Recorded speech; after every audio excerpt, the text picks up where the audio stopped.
Ya mkali. Nataka nikuulize swali hapa kwa ajili ya faida ya watazamaji.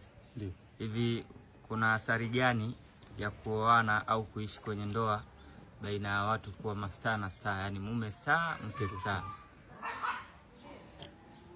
Kwa haraka ninavyoweza kuona mimi, athari kubwa za kuoana watu maarufu na maarufu au staa na staa ni kwamba kwanza wote mnakuwa mko kwenye level moja ambayo kidini nataka mwanaume ndio awe kiongozi wa mwanamke wake. Cha pili inakuwa kila mtu analinda brand yake na kila mtu anakuwa na wafuasi nyuma yake.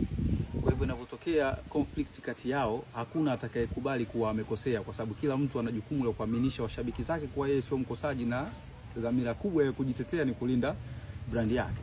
Kwa hivyo nafikiri ipo haja ya wasanii wanawake na wanaume kupenda watu wanaowapenda, lakini ikiibidi kuingia katika maisha ya kimahusiano au na ndoa na watu ambao sio mastaa katika level zao. Nafikiri faida yake kubwa ni kwamba hata siku wasipokuwa pamoja watu hawawezi kujua, kwa sababu hawakuwahusisha tangu mwanzo wa mahusiano yao, wala hawakufuatilia katika mitandao kwamba leo kuna harusi ya star fulani na star fulani. Nilipita katika mtandao wa Twitter siku chache nyuma, nikaona mtu mmoja amesema kuna ndoa baada ya harusi ya sherehe na matarumbeta na kila kitu.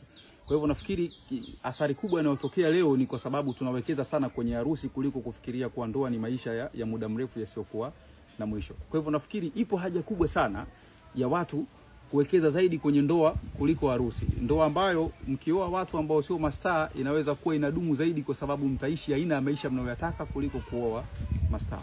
Salamu alaykum.